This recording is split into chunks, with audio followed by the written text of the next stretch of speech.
what is missing in the Paris Agreement, and how can the SDGs, which have already been passed, that's already being implemented, how can that work hand in hand? Sorry to throw complex questions at you, but I have one last left. Yeah, I'm actually going to defer on the first question because I am a member of the board and I have an obligation to let the company speak for itself on that. I think it's a better approach for me to take. But let me jump right into the larger question that you've asked. The SDGs, or Sustainable Development Goals, and the Paris Agreement have both come in the same year. Along with these two advances, there are several other new international compacts.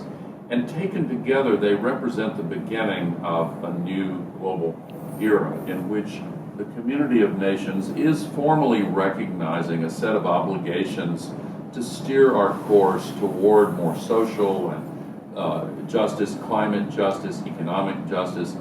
We need to educate girls at the same rate as boys. We need to empower women. We need to deal with the lingering discrimination and persecution that so many minority communities have been experiencing for far too long. We need to take care of the environment. How all of these different mandates work together remains to be seen, but it's clear that many of them are overlapping. When we protect the forests, we save living species, and we help to reduce the climate crisis. When we move toward more inclusion in the economy, we support higher levels of social and economic justice. We have to supplement the global agreements with more capacity building, not only in the developing countries, which we often hear about, but in the developed countries as well. I think we need capacity building in the United States because our democracy is not in a healthy condition now. There's way too much influence wielded by those with large amounts of money. We need to restore a healthy democratic process. Our democracy's been hacked. The operating system no longer works for its owners, and we need to take it back. Again, I'm optimistic that in this new internet, digital, social media era, we are seeing the rise of popular grassroots movements in every country that really bring me a sense of hope and optimism. Since I have no more time, but that grassroots movement turns into a mob like this. Well, it's always been the case, and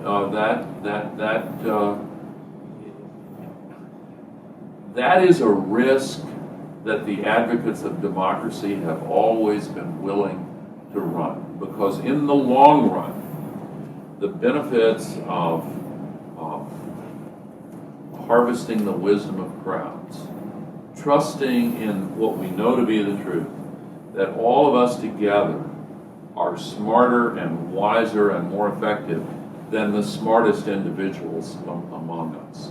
If we can create the social and political conditions that bring out the strengths in democracy while avoiding the dangers of mobocracy, then that is our best and only viable pathway.